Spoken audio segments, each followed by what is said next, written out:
10 given था और upon में साइन 25, साइन 50 और साइन 105 गिवन है। हमने क्या किया, ए को लेट कर लिया 25, बी को 50 और सी को 105 और सारी वैल्यूज़ यहाँ पे पुट कर दिया। तो ए प्लस बी प्लस सी यहाँ हमको दिख रहा है कि ए plus B plus c 180 degree है। और अगर ये ए plus B plus c 180 degree है तो हमने पढ़ा था 4 साइन ए, साइन बी और साइन सी, और अपॉन में क्या हो जाएगा, साइन ए, साइन बी और साइन सी। तो ये हमारा जो है प्रीवियस पार्ट ही है कंडीशनल आइडेंटिटीज़ का। तो ये कट हो गया, आंसर आ गया हमारा। उसके बाद इसका एक और केस बचा हुआ था, लास्ट केस, वो भी लिख लेते हैं। कौन सा नंबर था, कितने केस हो गए थे हमारे, 4 और 5, जल्दी बोलो। केस कितने हो गए थे हमारे पीछे वाले में कंडीशनल आइडेंटिटीज में? किसी को आइडिया है? देखो कॉपी में। Hello sir. हाँ बेटा बोलो। 4 हो चुके थे, 4 हो गए थे, तो ये 5 हो जाएगा। उसमें हमने साइन कॉस वाले किए थे, 10 वाले नहीं किए थे। तो अब लिख लेते हैं conditional identities involving 10 and cot. Conditional identities involving 10 and cot. अगर 10 और कॉट दिखता है तो हम कैसे करेंगे क्वेश्चंस को। और ये हमारा कंडीशन गिवन है, ए प्लस बी प्लस सी की वैल्यू जो है वो पाई गिवन है। फिर वही काम है, A plus B plus C equal to pi. Then number 1 हमको प्रूफ करना है, और ये हम पहले भी कर चुके हैं जब हमारा चैप्टर स्टार्ट हुआ था। 10a plus 10b plus 10c equal to 10a into 10b into 10c। याद है किसी को कैसे करते हैं ये?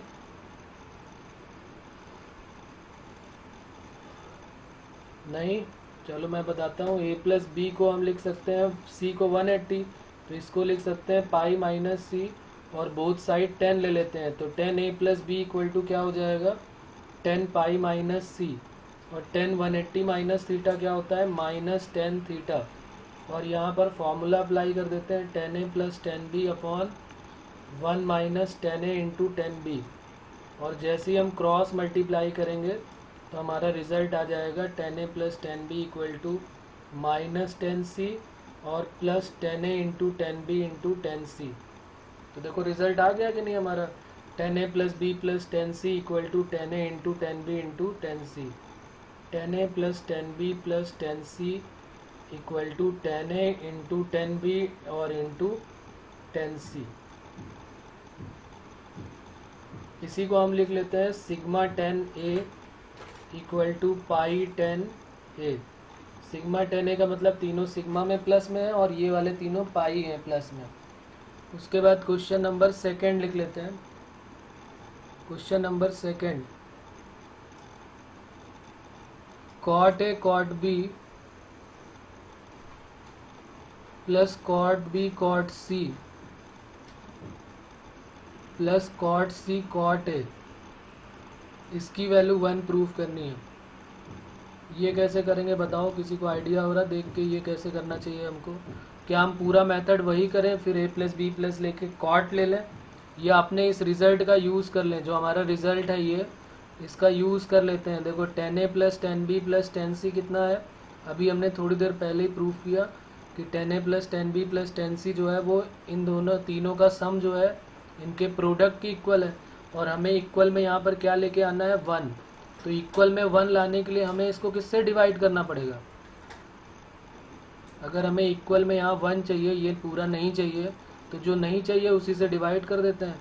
तो हमने क्या किया, इस पूरी इक्वेशन को, जो ये इक्वेशन 1 है, इसको 10a 10b और 10c से डिवाइड कर दिया। और जैसे ही डिवाइड करेंगे तो देखो 10a के अपॉन में क्या आ जाएगा, 10a 10b 10c। तो जैसे ही 10a के अपॉन में 10a 10b 10c आया, सिमिलरली 10b के अपॉन में आएगा, 10c के अपॉन में आएगा।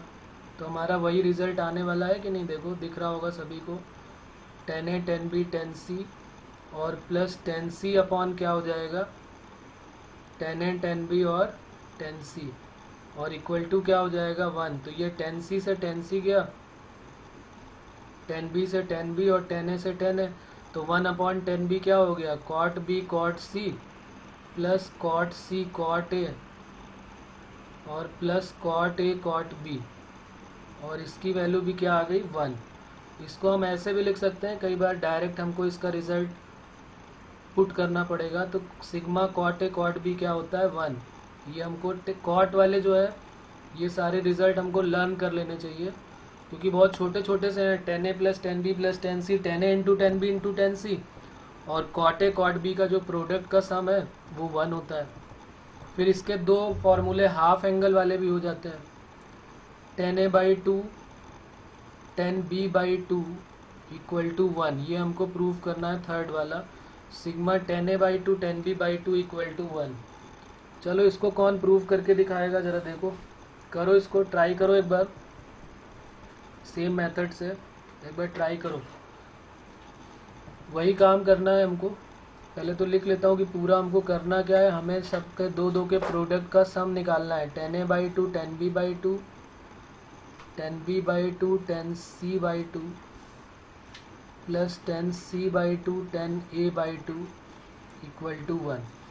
तो हम वही a plus B plus c 180 ले लेते हैं, और इन सबका sum a/2 plus b/2 equal to 90 minus c/2, और बोथ साइड हम क्या ले लेते हैं 10।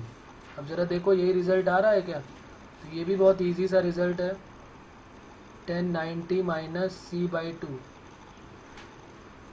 10a प्लस बी का फॉर्मूला अप्लाई कर देते हैं, 10a/2 plus 10b/2 upon 1 minus 10a/2 और इंटू 10b/2 इक्वल टू क्या हो जाएगा, 10c/2 को लिख सकते हैं, 90 माइनस c/2 को कॉट c/2, और कॉट c को हमने यहीं पे डायरेक्ट लिख दिया 1/10 c/2, कॉट c/2 को मैंने लिख दिया 1/10 c/2, क्रॉस मल्टीप्लाई कर देता हूँ, तो क्या बन जाएगा 10a/2 10c/2 plus 10b/2 10c/2 और इक्वल टू क्या आ जाएगा 1 माइनस 10a/2 और 10b/2, और सबको इधर ले आते हैं तो वही रिज़ल्ट हमारा आ जाएगा, 10a/2 10b/2 plus 10b/2 10c/2 और plus 10c/2 10a/2 equal to क्या आ गया हमारा 1। तो ये हमारा आंसर हो गया। बोलो इसमें किसी को कोई प्रॉब्लम है क्या बच्चों, थर्ड वाले में कोई डाउट है, यस और नो, से यस और नो। ओके, क्वेश्चन नंबर 4 फिर एक और लिख लेते हैं, sigma cot a/2 equal to pi cot a/2, ये हमको प्रूव करना है। इसको भी ज़रा कर दो, ये लास्ट है हमारा कंडीशनल आइडेंटिटीज़ का, sigma cot a/2 equal to pi cot a/2।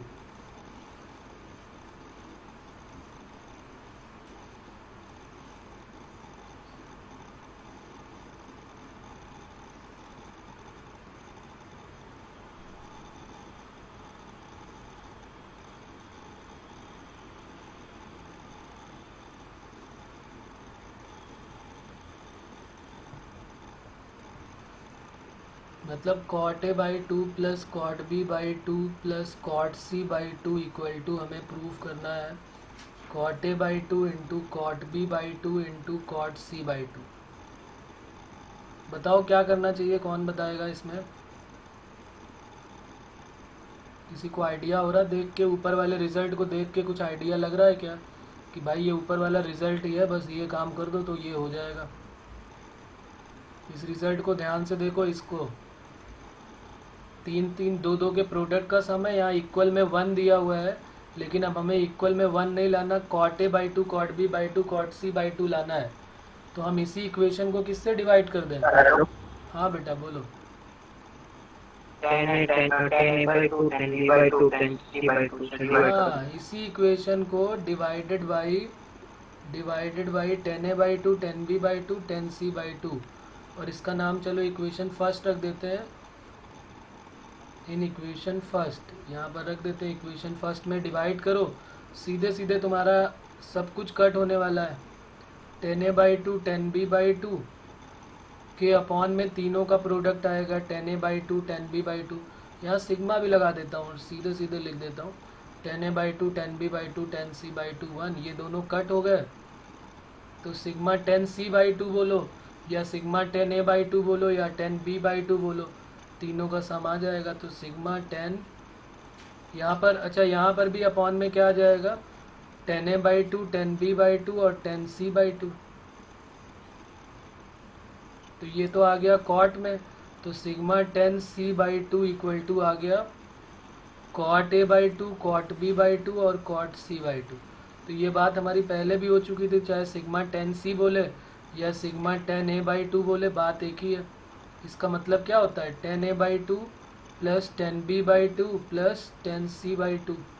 अच्छा लेकिन यहाँ पर तो कॉट है ना, सॉरी, तो ये कॉट है ना 1 अपॉन में है, ये 1 अपॉन में 10 है, तो इसको कॉट लिख लेते हैं ना सीधे, 10 क्यों लिखेंगे। 1/10c/2 क्या हो गया कॉट c/2 या कॉट a/2। यहाँ पर भी इसको कॉट में कन्वर्ट कर लेते हैं, तो cot a/2 plus cot b/2 plus cot c/2 ये बन जाएगा cot a/2 plus cot b/2 plus cot c/2 और इक्वल टू इन्हीं तीनों का multiply cot a/2 cot b/2 और कॉट c/2। तो ये हमारा रिजल्ट हो गया।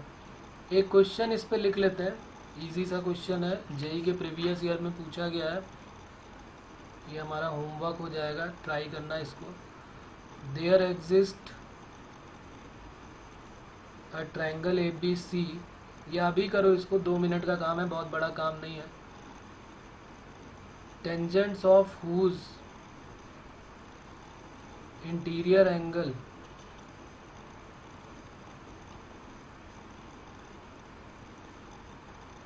Are 1 2 and 3। ये बताना है कि ये ट्रू है कि फॉल्स है, ट्रू फॉल्स का क्वेश्चन आया था ये। There exist a triangle ABC tangent of whose interior angle are 1 2 and 3। तो क्या कह रहा है कि ये एक ट्रायंगल में पॉसिबल है क्या कि टेंजेंट ऑफ इंटीरियर एंगल जिसके 1 2 3 हो, क्या ये एक ट्रायंगल में पॉसिबल है। ये ट्रू स्टेटमेंट है कि फॉल्स है, ये बताना है।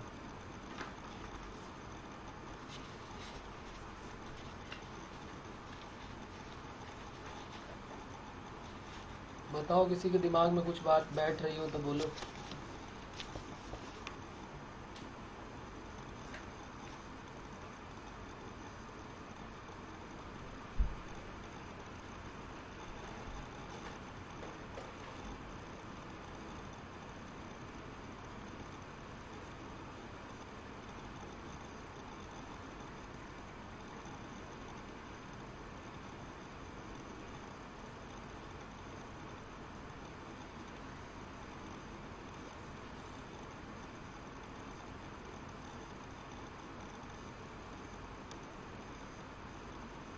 Maximum and minimum value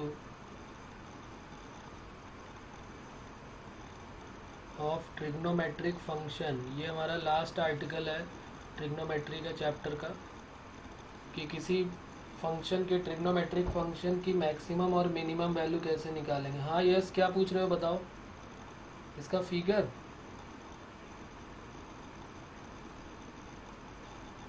hello yes, हाँ बेटा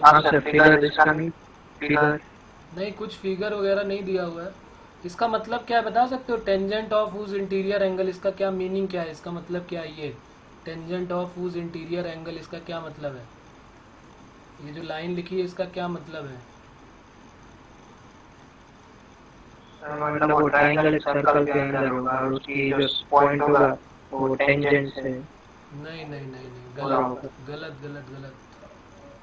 और किसी के दिमाग में कुछ आ रहा है, नहीं आ रहा है। चलो मैं बता देता हूँ, वैसे ये हेडिंग लिख लो अपनी कॉपी में, ये क्वेश्चन को मैं बता देता हूँ, इजी सा क्वेश्चन है। अभी अभी थोड़ी देर पहले बात हुई है। देखो साइन का पूरा नाम क्या होता है, साइन, साइन थीटा का। कॉस का पूरा नाम होता है कॉस, लेकिन टेन का जो पूरा नाम होता है वो होता है टेंजेंट। टेन का पूरा नाम होता है टेंजेंट। ये जो टेंजेंट लिखा है वो यही है, टेंजेंट ऑफ। और इंटीरियर एंगल का मतलब होता है ABC। तो इसका मतलब ये 10A की वैल्यू गिवन है 1, 10B की वैल्यू गिवन है 2 और 10C की वैल्यू क्या गिवन है 3। तो कह रहा है एक ट्रायंगल ABC में क्या ऐसा पॉसिबल है कि 10A 1 हो, 10B 2 हो और 10C 3 हो। एक ट्रायंगल में क्या ऐसा पॉसिबल है? तो अभी हमने ऊपर पढ़ा था ये, अभी दिखाता हूँ तुम्हें। फर्स्ट हमारा आर्टिकल जो था ये लिखा हुआ है कि एक ट्रायंगल में ऐसा पॉसिबल होता है कि जब 10A plus 10B plus 10C जो होता है वो 10A into 10B into 10C की इक्वल होता है। ये लिखा हुआ है एक ट्रायंगल में तो है ये एक ट्रायंगल में लिखा हुआ है कि 10A plus 10B plus 10C 10A into 10B into 10C की इक्वल होता है। तो यहाँ पर चेक कर लो, अगर इस ट्रायंगल में पॉसिबल होगा तो फिर हो जाएगा ये। तो यहाँ पर अगर हम चेक करना चाहें तो देखो क्या ऐसा है, पॉसिबल हो रहा है कि 10A plus 10B plus 10C जो है वो इन तीनों के प्रोडक्ट के इक्वल है क्या? 10A into 10B into 10C क्या ये इक्वल है 1 प्लस 2 प्लस 3 1 इंटू 2 इंटू 3 के इक्वल है? तो इसका मतलब ये है इक्वल क्या? 6 इक्वल टू 6 आ रहा है। तो इसका मतलब ये जो आंसर हमारा हो जाएगा वो क्या हो जाएगा कि ये ट्रू हो जाएगा। बात क्लियर हो रही है? इसमें किसी को कोई प्रॉब्लम आ रही है क्या? तो इससे पता चल गया कि ये ट्रू हो गया, बात खत्म। चलिए अब लास्ट आर्टिकल की बात कर लेते हैं, maximum and minimum value of the trigonometric function. इसके बारे में हम काफ़ी सारी बातें पहले कर चुके हैं, सबकी रेंज के बारे में बात कर चुके हैं, रेंज के बारे में सबके बारे में बात कर चुके हैं कि साइन एक्स का क्या होता है, साइन एक्स और कॉस एक्स की रेंज क्या होती है। अगर मैं इसका नाम दे दूं ये साइन एक्स कॉस एक्स तो इसकी रेंज होती है -1 to 1। फिर उसके बाद tan एक्स और cot एक्स की रेंज क्या होती है -∞ to +∞, ये सारे नंबर देते हैं। और sec एक्स और cosec एक्स इसकी रेंज क्या होती है -∞ से -1 यूनियन 1 to ∞। ये बहुत सारी बातें हमने एक सर्कल में की हुई थी और वो सारी बातें अब हम नहीं करने वाले यहाँ पर। तो अब हम क्वेश्चंस डायरेक्ट करते हैं, बस हमें इनकी तीनों की रेंज का आइडिया होना चाहिए कि रेंज हेडिंग लिख ली है सभी ने, और ये सारी कंडीशन है कि साइन कॉस की क्या होती है रेंज, ये रेंज लिखी हुई है सभी की। इसका मतलब है sine x belongs to -1 to 1 का मतलब ये रेंज ही है कि इसकी वैल्यू कहाँ से कहाँ तक आ सकती है। तो क्वेश्चन लिख लेते हैं सीधे सीधे, फाइंड रेंज, हम रेंज निकालने जा रहे हैं।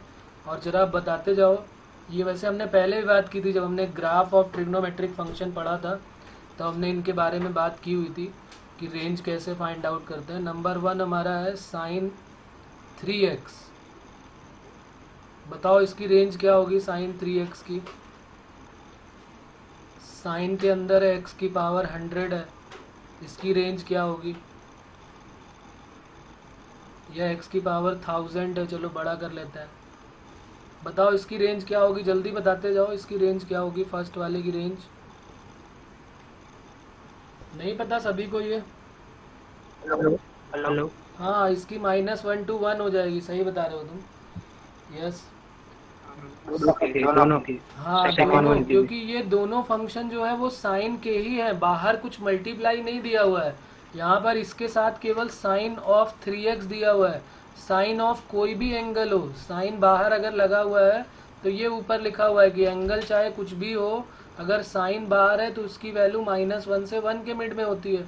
तो साइन 3x की जो रेंज है इसकी रेंज क्या हो जाएगी -1 to 1 हो जाएगी। साइन 3x की जो रेंज है, ये भी साइन x ही लिखा हुआ है, x के अंदर कुछ भी हो, साइन ऑफ एनी एंगल, तो इसकी भी रेंज क्या हो जाएगी -1 to 1 हो जाएगी।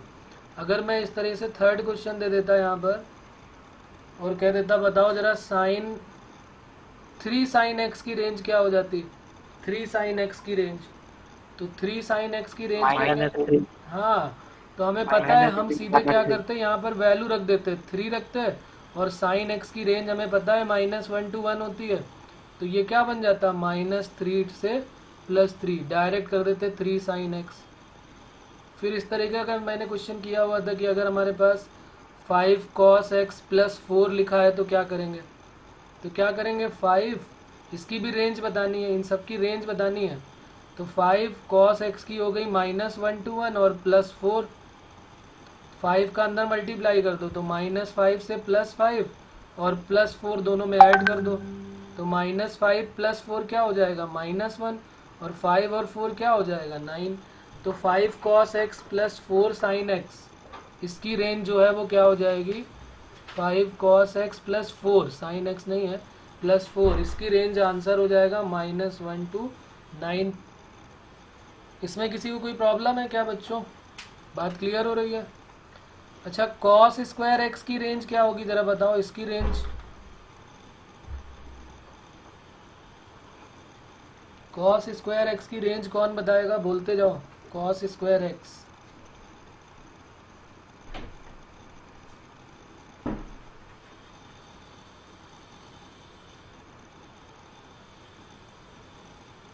नहीं पता? चलो cos x की वैल्यू क्या होती है? रेंज वही रखनी है हमको जो हमें पता है वही रेंज हमें यहाँ रख देनी है। हम इसको cos स्क्वायर x को cos x का होल स्क्वायर बोल सकते हैं। cos स्क्वायर x को हमने बोल दिया cos x का होल स्क्वायर और cos x का होल स्क्वायर क्या हो गया? cos x का होल स्क्वायर हो गया -1 से 1 इसकी रेंज का होल स्क्वायर। -1 से 1 के बीच के नंबर का अगर हम स्क्वायर कर दें तो -1 से 1 के बीच का अगर हम स्क्वायर करेंगे तो जो नंबर हमको मिलेगा वो हमेशा किसके बीच का मिलने वाला है? वो या तो 0 मिलेगा और मैक्सिमम 1 मिलेगा, क्योंकि ये जो नेगेटिव वाले हैं इनका भी जब स्क्वायर करेंगे तो ये पॉजिटिव में पहुंच जाएंगे। तो इसका मतलब cos स्क्वायर एक्स की रेंज क्या होगी? अगर हमसे कोई पूछे कि range of cos square x क्या होगी या range of sine square x क्या होगी, इसका भी range of sine square x क्या होगी, तो वो हो जाएगा 0 to 1। बात समझ में आ रही है बच्चों? cos स्क्वायर एक्स हो या साइन स्क्वायर एक्स हो उसकी रेंज क्या हो जाएगी 0 to 1। 0 से लेकर 1 तक क्लोज्ड इंटरवल में 0 भी पॉसिबल है और 1 भी पॉसिबल है। ठीक है, फिर एक और लिख लेता हूँ क्वेश्चन, जरा इसकी बताओ। y = cos square x minus sine square x इसकी रेंज क्या होगी जरा बताओ। y = cos square x minus sine square x क्या होगी इसकी रेंज? हेलो। हाँ बोलो बेटा। -1 to 1। -1 to 1 बिल्कुल सही है। अब ये गलती कभी नहीं करेंगे कि हम क्या कर दें इसकी रेंज 0 से 1 लिख दें और माइनस इसकी रेंज 0 से 1 लिख दें, जैसा कि यहाँ पर मैंने लिखा हुआ है, और फिर ये जो मेथड है हमारा रॉन्ग हो जाएगा। हम किसी एक जगह पे ही पुट करेंगे कोई इंटरवल में, और ये तो हमारा सीधे सीधे फॉर्मूला है। cos square x minus sine square x क्या होता है? y = cos square x minus sine square x. तो ये काम हम नहीं करेंगे, इस बात का ध्यान रखेंगे कि ये गलत है। तो cos square x minus sine square x किसकी वैल्यू होती है? cos 2x की। और अभी तो हमने पढ़ा था कि cos ऑफ कोई भी एंगल हो, cos के साथ कोई भी एंगल हो, उसकी रेंज क्या होती है? -1 से 1 होती है। तो इसलिए ये हो गया। अच्छा cos square x plus sine square x इसकी रेंज क्या होगी?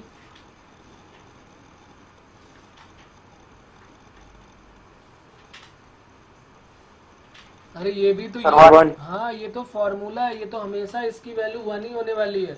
ये एक कांस्टेंट फंक्शन है जिसकी रेंज हमेशा डिसाइड है कि 1 ही रहने वाली है और कुछ होना ही नहीं है, क्योंकि cos square x plus sine square x 1 होता है।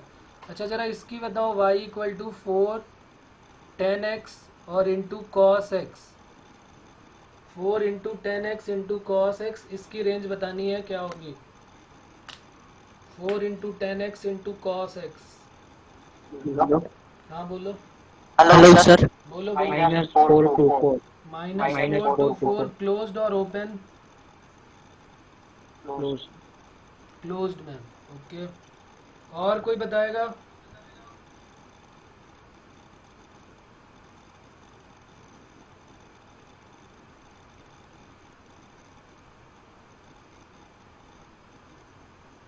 पृथ्वी बताओ।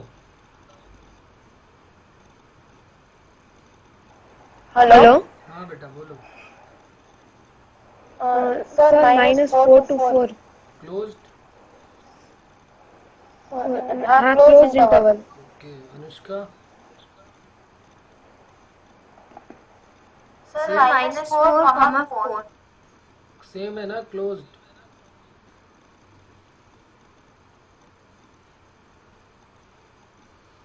ओके चलो, सभी का आंसर -4 to 4 है। कोई ऐसा है जिसका ओपन में -4 to 4 हो, क्लोज में 4 to 4 ना हो, ऐसा कोई है क्या?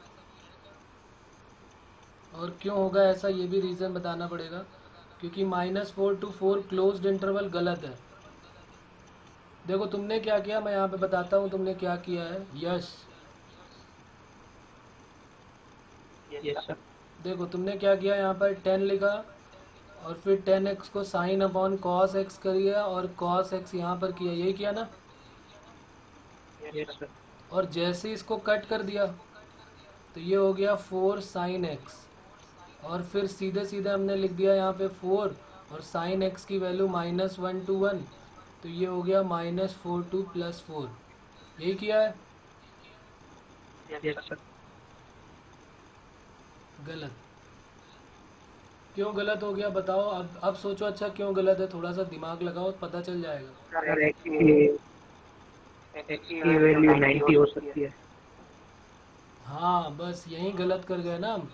y की वैल्यू 4, अगर सिर्फ 4, अगर क्वेश्चन हमारा ये होता y = 4 साइन एक्स, अगर सिर्फ यही क्वेश्चन होता तो ये हमारा आंसर सही था। लेकिन उन्होंने तो बोला है 4 10x इंटू कॉस एक्स, ये इंपॉर्टेंट कॉन्सेप्चुअल क्वेश्चन है, ध्यान रखेंगे सब लोग। तो यहाँ पर मैंने क्या किया, इसको साइन एक्स कर दिया, अपॉन में कॉस एक्स कर दिया और मल्टीप्लाई में कॉस एक्स कर दिया। और जैसे ही मैंने कॉस एक्स से कॉस एक्स को कट किया, ये अपॉन को इससे कट किया, मैंने ये सोच के कट किया होगा कि कॉस एक्स की वैल्यू 0 नहीं होगी, यही तो सोच के कट किया होगा।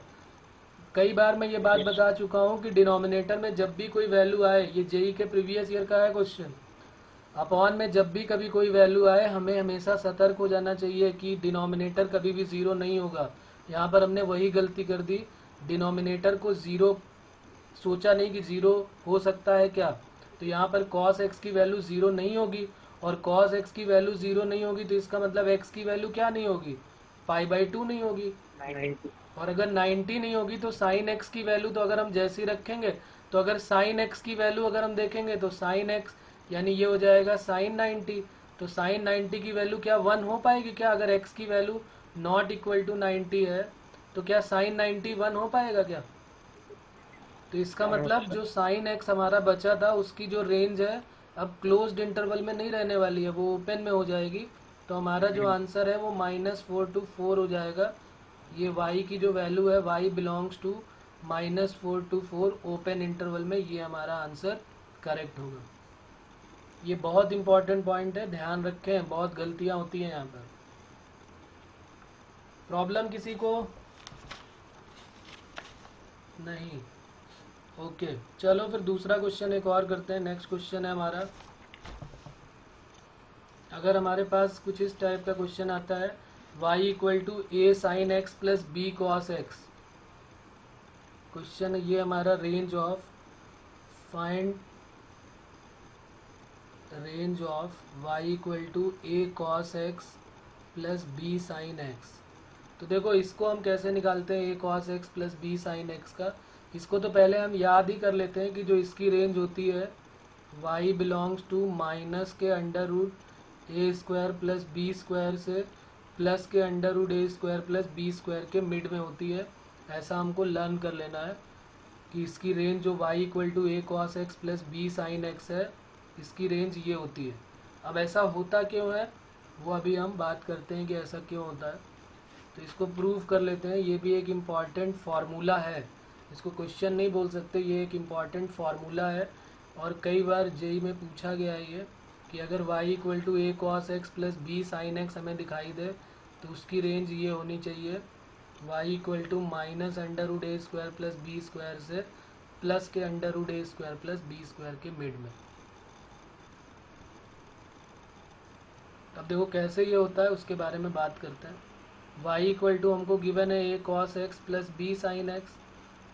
इसका मेथड समझो कि इसका मेथड क्या होता है। इसमें हम क्या करेंगे, √a² + b² से मल्टीप्लाई करेंगे और डिवाइड कर देंगे √a² + b² से।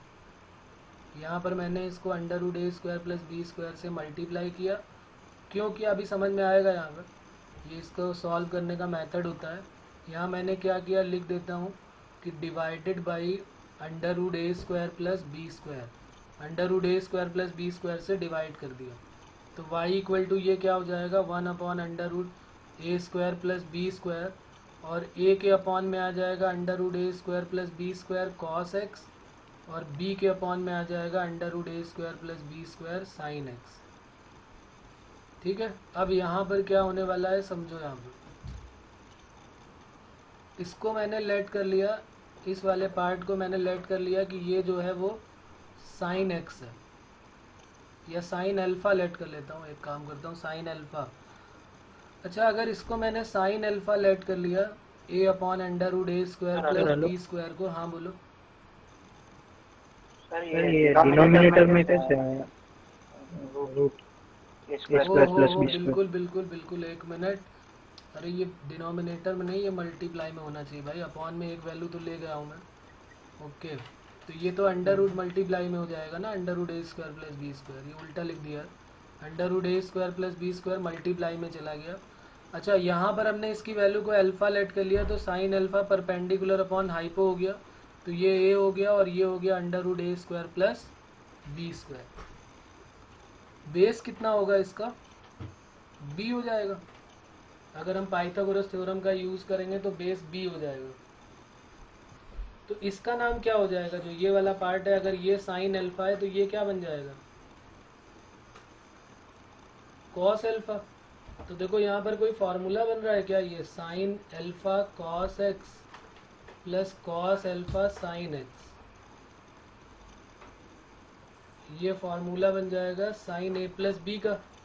तो ये हो गया under root A square plus B square, और ये बन गया साइन ए प्लस बी, तो साइन एक्स प्लस अल्फ़ा। यहाँ तक किसको बात समझ में नहीं आई, पहले यहाँ पर बात बताओ। ये तो पूरा एक प्रोसेस है, कभी भी कोई क्वेश्चन हमारा A sine x plus B cos x के फॉर्म में आएगा, हम उसको under root A square plus B square से पहली बात तो डिवाइड कर देंगे, और डिवाइड करने के बाद किसी एक को साइन अल्फ़ा लेट करेंगे तो दूसरा कॉस अल्फ़ा बन जाएगा। हम उसको कॉस अल्फ़ा भी लेट कर सकते थे तो दूसरा साइन अल्फ़ा बन जाता, तो फिर हमारा फॉर्मूला बन जाता cos A cos B plus sign A sine B, तो तब भी कॉस ए माइनस बी आ जाता। तो वो दोनों में कोई फ़र्क नहीं पड़ता, चाहे हम साइन ए प्लस बी का रिजल्ट बनाए या कॉस ए माइनस बी का बनाए। मैं ये बता रहा हूँ कि जैसे किसी को डाउट हो कि भाई इसको साइन अल्फ़ा ही क्यों माना है, तो इसको कॉस लेट कर लो, तो cos A cos B plus sign A sine B, तो कॉस ए माइनस बी आ जाएगा। अब जो ये वाला रिजल्ट है इसको देखते हैं, इसकी वैल्यू, इसकी रेंज कहाँ से कहाँ तक होगी, sine of x plus alpha की range, sine of x plus alpha की रेंज होगी -1 से 1 तक, क्योंकि है तो फाइनली ये साइन थीटा ही ना। तो साइन थीटा की जो रेंज होती है वो होती है मल्टीप्लाई में -1 से 1 तक, और जब इसका अंदर मल्टीप्लाई करेंगे तो क्या बन जाएगी वैल्यू, ये y बिलोंग्स टू माइनस के under root A square plus B square से प्लस के under root A square plus B square के मिड में। तो ये हमारी रेंज हो जाएगी y equal to minus under root A square plus B square से plus under root A square plus B square के मिड में। तो इसमें किसी को कोई प्रॉब्लम है क्या? हमें तो सिर्फ ये याद रखना है कि अगर कोई form y equal to A sine x plus B cos x हो या A cos x plus B sine x हो, तो उसकी रेंज जो होती है minus under root A square plus B square से प्लस के under root A square plus B square के मिड में होगी। ऐसा हमको लर्न करना है। बात क्लियर हो रही है? इसमें किसी को कोई डाउट है क्या, बोलो यस और नो।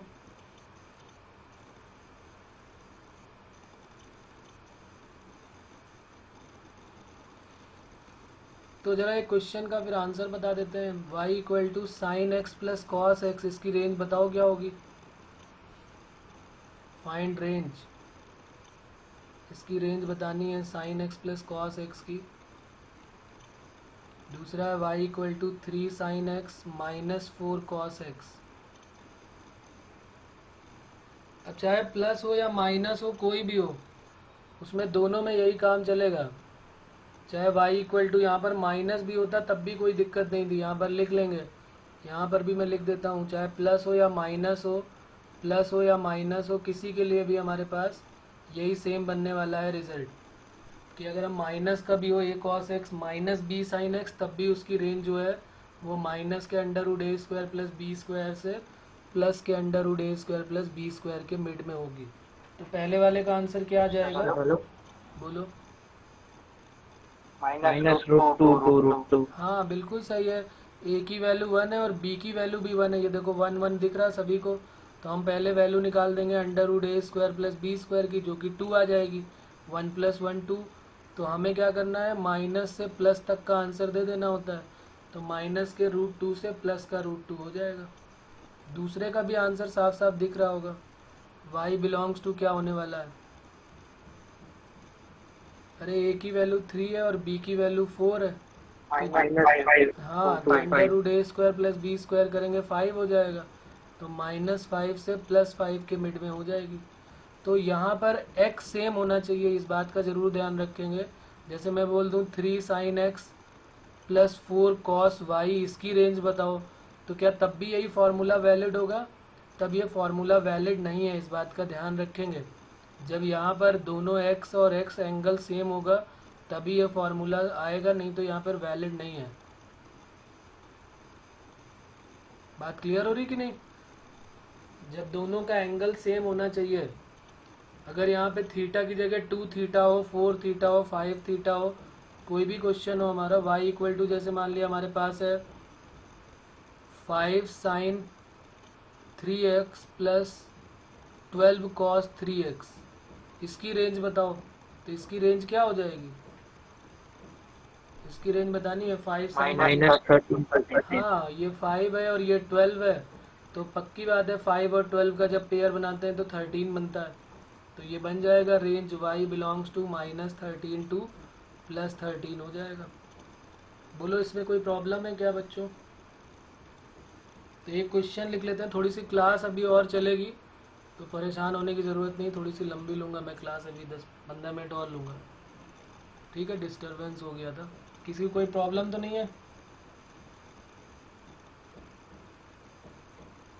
कहीं जाना आना तो नहीं है किसी को? ओके, तो लिख लेते हैं। एक जेई का क्वेश्चन है, जेई एडवांस का क्वेश्चन है। ये पूछा गया है, इसकी वैल्यू बतानी है हमको। The maximum value of expression, the maximum value of expression, और एक्सप्रेशन हमारा ऐसे दिया हुआ था 1/sin² theta + 3 sin theta cos theta + 5 cos² theta, ये दिया हुआ है। और इसकी रेंज हमें बतानी है।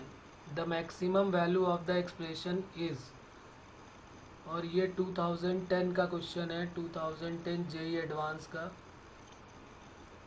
इसकी वैल्यू हमें बतानी है कि इसकी मैक्सिमम वैल्यू क्या होगी। बस ये अपॉन में दिया हुआ है, इस बात का ध्यान रखेंगे। 2010 में जेई में पूछा गया है, इम्पॉर्टेंट क्वेश्चन है। मेंस में नहीं आया, एडवांस में सीधे आया हुआ है। तो करते हैं सॉल्व इसको, साथ में देखते हैं क्या करेंगे।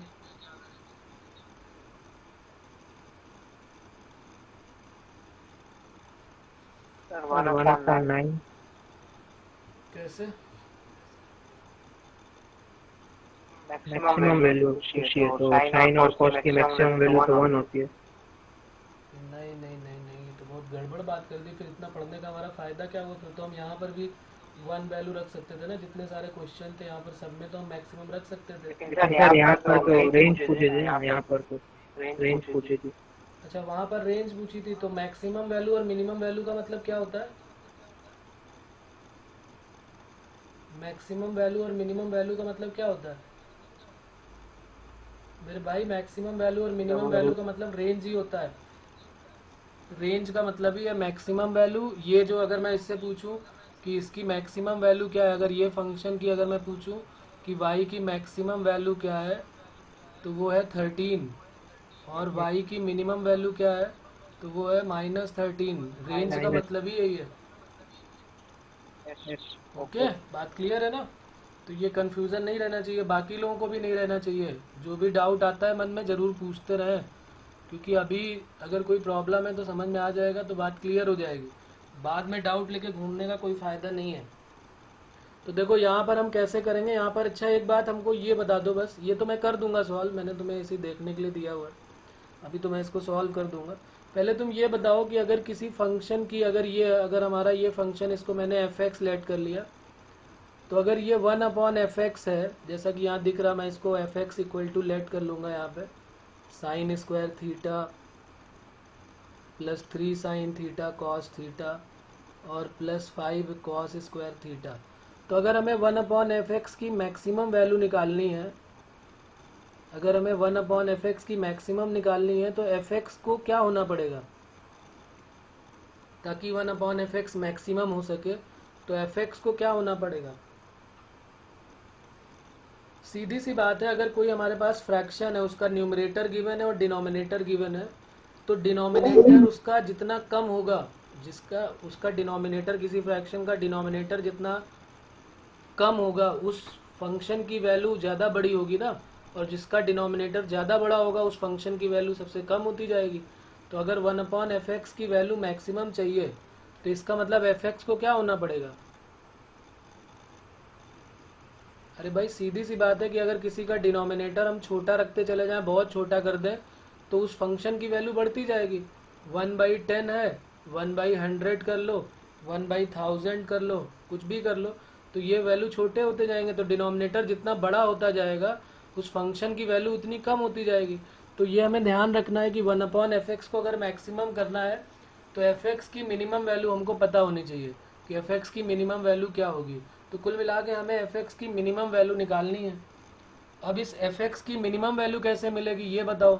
हमने तो जो फॉर्मूला पढ़ा था उसमें क्या था कि a साइन थीटा हो तो b कॉस थीटा होना चाहिए, ये हमने पढ़ा ना अभी, कि अगर a साइन x हो तो b कॉस x होना चाहिए, या a साइन थीटा हो तो b कॉस थीटा होना चाहिए। जबकि यहाँ पर तो बहुत ख़राब सा काम हो रहा है। तो अब हम क्या करते हैं, देखो इसको थोड़ा सही करते हैं। साइन स्क्वायर थीटा का कोई फार्मूला है क्या जिसको हम कॉस 2 थीटा के टर्म में रख सकते हैं। तो मैं इसको ऐसे रख देता हूँ 1 माइनस कॉस 2 थीटा अपॉन 2। और साइन थीटा कॉस थीटा जब दिखाई देते हैं एक साथ, तो ये हमारी कई बार बात हो चुकी है कि उसमें 2 से मल्टीप्लाई 2 से डिवाइड कर दो ताकि वो साइन 2 थीटा बन जाए। और कॉस 2 थीटा का फॉर्मूला क्या होता है, 1 प्लस कॉस 2 थीटा अपॉन 2। तो अब देखो यहाँ पर सारे एंगल सेम कर दिए मैंने। ये जरा इसको पहले लिख लेता हूँ, ये 3/2 के साथ क्या बन जाएगा, साइन 2 थीटा। पहले मैंने इसको लिख लिया। अब इन दोनों को एक साथ कर लेता हूँ। इन दोनों के अपॉन में क्या है, 2 है, 1 minus cos 2 theta plus 5 cos 2 theta. अब क्या बन जाएगा, ये 3/2 साइन 2 थीटा प्लस ये कितना बनने वाला है, 5 + 1 6, और प्लस कितना बन जाएगा, 5 - 1 4 कॉस 2 थीटा, और अपॉन में है 2। तो एक काम करो, 2 से डिवाइड भी कर दें इसको। तो ये क्या बनने वाला है, बताओ इसमें ये क्या वैल्यू बनने वाली है यहाँ पर। इसको सॉल्व करो और बताओ। यहाँ पे देखो 2 से कट करोगे तो ये 2 2 ज़ा 4 हो गया, 2 3 ज़ा 6 हो गया। तो ये हो गया 3/2 साइन 2 थीटा प्लस ये 2 तो कट हो चुका है, 2 कॉस 2 थीटा और प्लस 3 आ गई। तो यहाँ पर इसको ध्यान से देखो, ये फ़ोटो हमारे काम की है कि नहीं, जो ये पिक्चर हमको दिख रही है ये हमारे काम की है क्या। ये a cos 2 theta plus a sine theta plus b cos theta का फॉर्म बन गया कि नहीं बन गया। a cos theta plus b sine theta का फॉर्म बन गया। तो इसी की अंडर रूट करके मैक्सिमम और मिनिमम वैल्यू निकाल दो। इसकी मैक्सिमम और मिनिमम वैल्यू क्या आने वाली है, बल्कि हमें तो सिर्फ मिनिमम की ज़रूरत है। तो हम लिख देते हैं 3/2 sine 2 theta plus 2 cos 2 theta. इसमें अगर हम कंपेयर करें तो a की वैल्यू आ रही है 3/2 और b की वैल्यू आ रही है 2। तो √a² प्लस b² कितना आ जाएगा, 9/4 प्लस 4। ये आएगा ना 9/4 प्लस 4। तो 4 4 जा 16 और 9 25, तो 5/2 आ गई। तो अच्छा, इसकी हमें कौन सी वैल्यू चाहिए थी, मिनिमम वैल्यू चाहिए थी कि मैक्सिमम चाहिए थी। अच्छा, एक काम और है, यहाँ पे 3 भी प्लस में है, तो एक काम करते हैं, इसमें 3 ऐड कर देते हैं। तो हमें इसकी मिनिमम वैल्यू चाहिए। तो अब बताओ अब क्या करें, इसके बाद तो समझ में आ गया होगा मेरे ख्याल से सभी को। तो जो हमारा फंक्शन था वो था यहाँ पर, इसको 5/2 हो गया,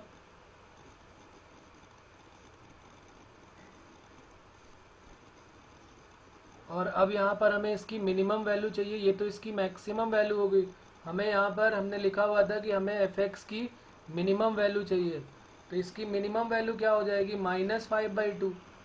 तो ये हो गया मिनिमम वैल्यू -5/2, और +3 साथ में था, तो 3 2 जा 6 -5 1/2। तो ये पूरे फंक्शन की, ये जो फंक्शन हमारा था f(x), उसकी मिनिमम वैल्यू आ गई 1/2। तो जो हमारा फंक्शन था 1/f(x), इसकी मैक्सिमम वैल्यू निकालनी थी, तो इसकी मैक्सिमम वैल्यू क्या हो जाएगी, 1 के अपॉन में 1/2। तो यानी आंसर हमारा क्या आ जाएगा, 2। ओके, यस नकुम, सही बोला है आपने, इसके वैल्यू जो है वो 2 आ जाएगी। तो f(1/f(x) मैक्स की वैल्यू जो है वो 2 आ जाएगी। अब इसमें कहाँ पर प्रॉब्लम आ रही बताओ।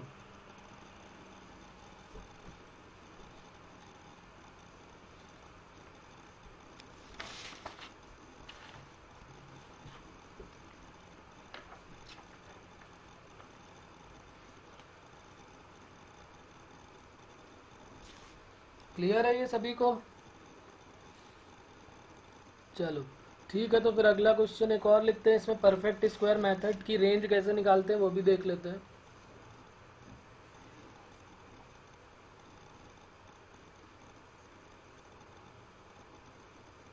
परफेक्ट स्क्वायर मेथड तुमने पढ़ा होगा 10th क्लास में, उसी से रेंज, जैसे जो मॉड्यूल के 2 क्वेश्चन डाउट थे उन्हीं की बात कर रहा हूँ मैं।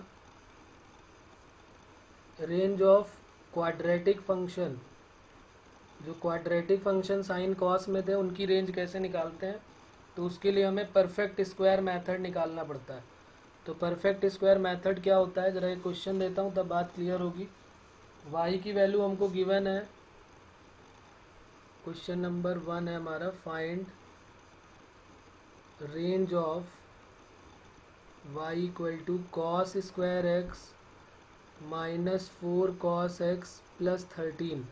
इसकी रेंज बतानी है, cos square x -4 cos x + 13 इसकी रेंज। तो देखो इसकी रेंज बताने के लिए क्या करते हैं, हमें परफेक्ट स्क्वायर मेथड पता होना चाहिए। ये सबने 10th क्लास में पढ़ा होगा। परफेक्ट स्क्वायर मेथड याद है सभी को, क्या होता है परफेक्ट स्क्वायर मेथड। जैसे हमारे पास कोई कंडीशन है ax² + bx + c, इसको परफेक्ट स्क्वायर मेथड से सॉल्व करना है। तो हम क्या करते हैं, इसके 2 स्टेप्स होते हैं। पहली बात तो कोफिशिएंट ऑफ x² जो है वो पॉजिटिव होना चाहिए और यूनिटी होना चाहिए। जो कोफिशिएंट ऑफ x² है वो पॉजिटिव और यूनिटी होना चाहिए। और फिर हम क्या करते हैं, ऐड और सब्सट्रैक्ट कर देते हैं, ±b/2a।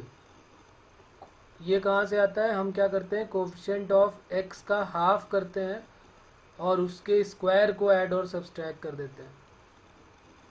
जैसे मान लो एक क्वेश्चन याद दिलाता हूँ तब बात क्लियर होगी, तो फिर उसमें क्वाड्रेटिक में पहुँच जाएंगे। जैसे x² + 3x + 7 है, इसको परफेक्ट स्क्वायर मेथड से सॉल्व करना है। तो क्या करते हैं, x, पहली बात तो कोफिशिएंट ऑफ x² पॉजिटिव होना चाहिए और यूनिटी का मतलब 1 होना चाहिए। तो देखो ये जो है पॉजिटिव भी है और यूनिटी भी है, तो पहली कंडीशन वेरीफाई हो गई। सेकंड कंडीशन में कह रहा है ऐड और सब्सट्रैक्ट कर दो कोफिशिएंट ऑफ x का हाफ। तो कोफिशिएंट ऑफ x कितना है, कोफिशिएंट ऑफ x 3 है, उसका हाफ करेंगे तो कितना आ जाएगा 3/2, और उसके स्क्वायर को ऐड और सब्सट्रैक्ट करना है। तो उसके स्क्वायर को जरा ऐड और सब्सट्रैक्ट करो, देखो x² + 3x, इन्हीं दोनों को एक साथ रखो, 7 को अलग लिख देंगे। फिर x के कोफिशिएंट को ये कोफिशिएंट ऑफ x के स्क्वायर को प्लस किया और माइनस किया, तो ये 3/2 का स्क्वायर प्लस 3/2 का स्क्वायर माइनस और +7 जो ये वाला था ये लास्ट में लिख दिया मैंने। तो अब जरा बताओ यहाँ पर क्या बन जाएगा, ये A square plus B square plus 2ab। तो क्या इसको हम ए प्लस बी का होल स्क्वायर बोल सकते हैं? A square plus B square plus 2ab। और यहाँ पर क्या हो जाएगा 9/4 प्लस 7।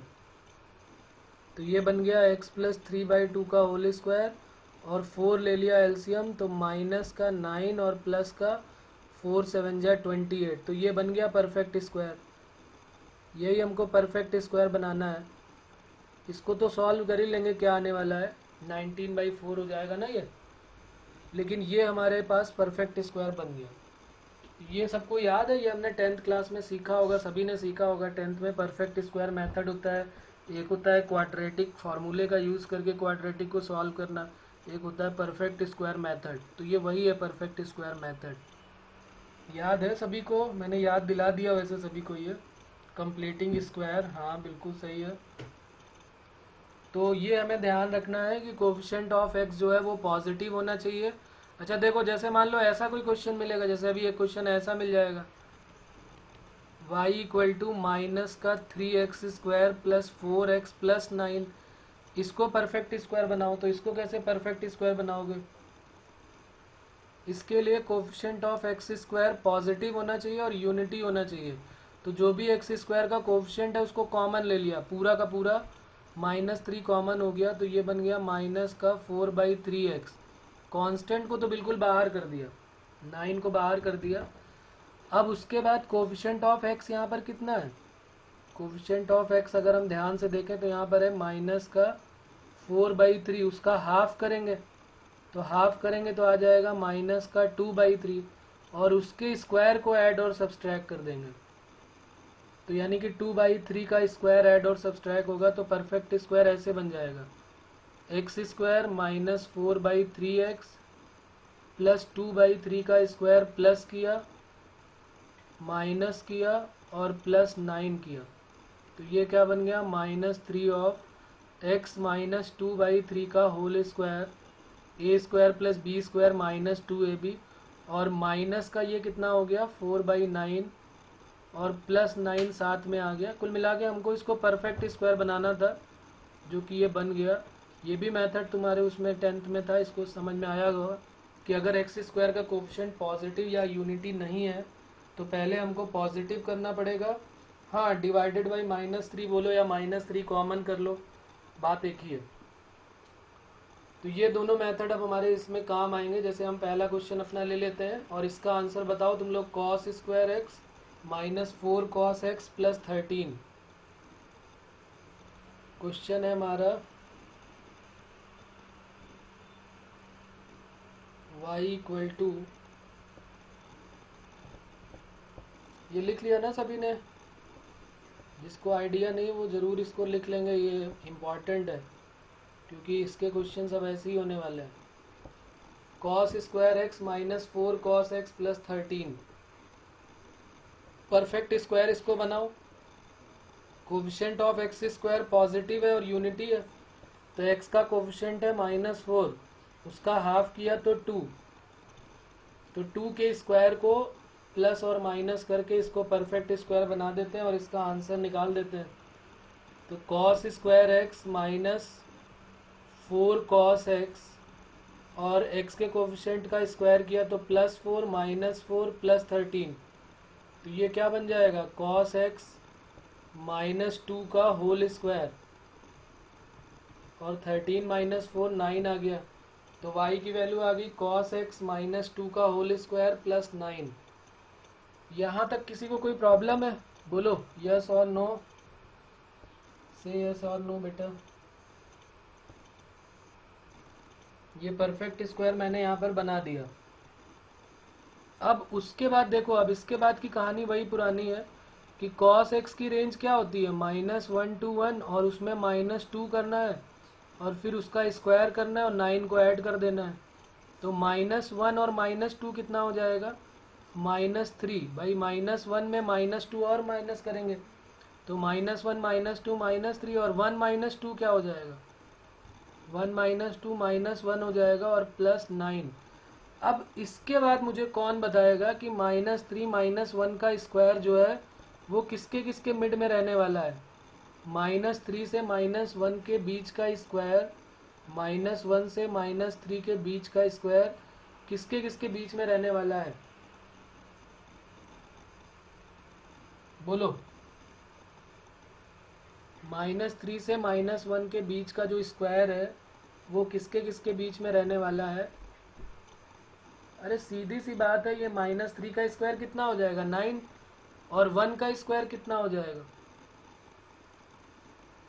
1 का स्क्वायर 1 हो जाएगा। तो ये 1 और 9, अब इसको 9,1 मत लिख देना, ये क्या हो जाएगा? 1 से 9 के बीच में रहेगा, और प्लस 9 और ऐड करना है, तो 9 इसमें ऐड कर दो, तो 9 और 1 10 हो जाएगा, और 9 और 9 क्या हो जाएगा? 18। तो हमारा आंसर क्या हो जाएगा? 10,18। ये बात क्लियर है?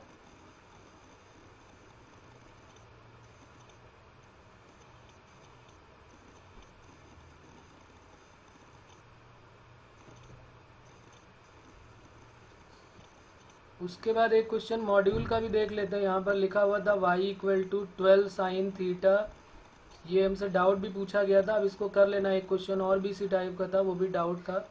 दोनों सेम क्वेश्चन है, चाहे ये बोलो या एक क्वेश्चन और था, अभी देख लेता हूँ। अभी तो ये बताओ इसको कैसे करेंगे? इसको परफेक्ट स्क्वायर बनाना है। 9 sin square theta plus 12 sin theta, इसमें से क्या कॉमन ले लिया जाए यहाँ पर? तो -9 कॉमन ले लिया मैंने यहाँ पर। इसकी भी रेंज फाइंड आउट करनी है, सबकी रेंज ही फाइंड आउट करनी है, फाइंड रेंज।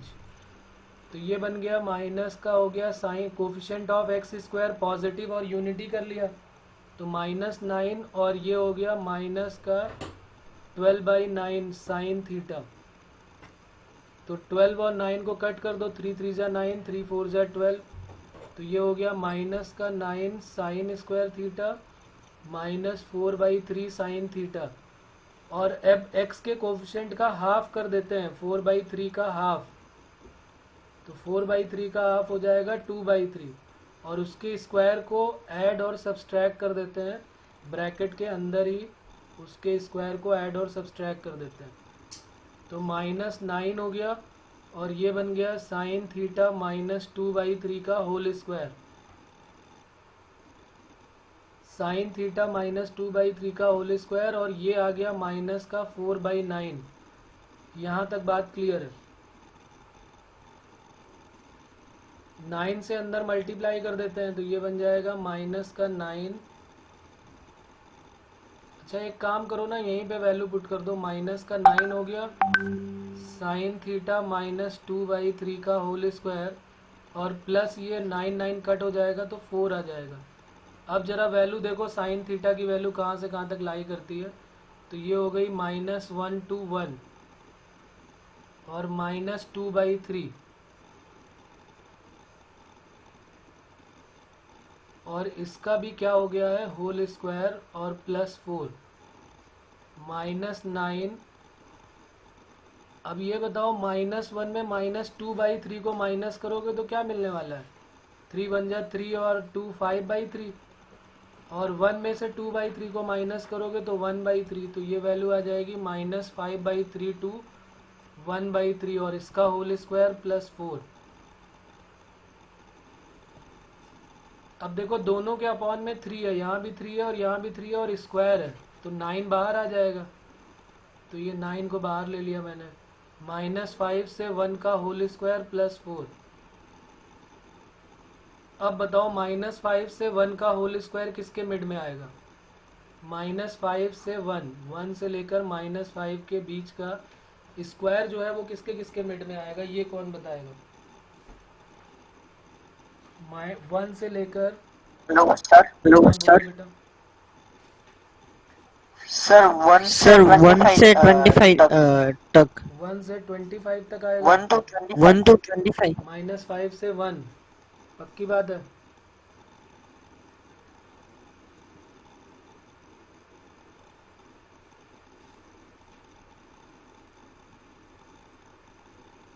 और कोई बताएगा? हाँ बोलो। 0 to 25 हाँ 0 भी आएगा भाई, 0 भी आने वाला है। क्यों? देखो ना यहाँ पर 1 आएगा, फिर ये माइनस वाले नंबर ले लो, फिर 0 आएगा, फिर -1 आएगा, -2 आएगा, ऐसे -3 -4। तो ये -5 से 1 के बीच में 0 भी आने वाला है। तो अगर 0 आने वाला है तो इसकी वैल्यू 0 to 25 हो जाएगी। बात समझ में आ रही है? क्योंकि -5 और 1 के बीच में 0 भी आएगा। अब जरा माइनस का मल्टीप्लाई कर दो यहाँ पे, तो 0 और ये -25 और +4, और इस +4 को ऐड कर दो जाके वहाँ पर, तो क्या बन जाएगा 4, और तो ये तो 4 बन जाएगा, और माइनस का 25 + 4 1 कितना हो जाएगा 21। माइनस का 25 + 4 -21 हो जाएगा, और 0 + 4 4 हो जाएगा। तो ये हमारा आंसर हो जाएगा -21 से लेकर 4 तक। यानी अगर हमसे पूछेगा इसकी मैक्सिमम वैल्यू बताओ तो वो हो जाएगी 4, और इसकी मिनिमम वैल्यू बताओ तो इसकी मिनिमम वैल्यू हो जाएगी -21। ठीक है बच्चों, तो ये हमारे पास कुछ क्वेश्चन थे रेंज के। रेंज कैसे फाइंड आउट करते हैं। तो अब जो मॉड्यूल के डाउट थे रेंज के वो देख लेना, अगर कोई प्रॉब्लम हो तो फिर मुझे बताना। ठीक है, ये हमारा ट्रिग्नोमेट्री का ये फर्स्ट पार्ट जो है वो कंप्लीट हो गया। अब अगर होगा तो कुछ नए क्वेश्चंस होंगे तो करेंगे, नहीं तो फिर अगला चैप्टर स्टार्ट करेंगे। अगर कुछ इंपॉर्टेंट क्वेश्चन और मिलते हैं तो फिर सॉल्व करेंगे। वैसे अब मॉड्यूल पूरा कर लिया तुम लोगों ने कि अभी नहीं किया है? एक्सरसाइज 4 तक पहुँच गए?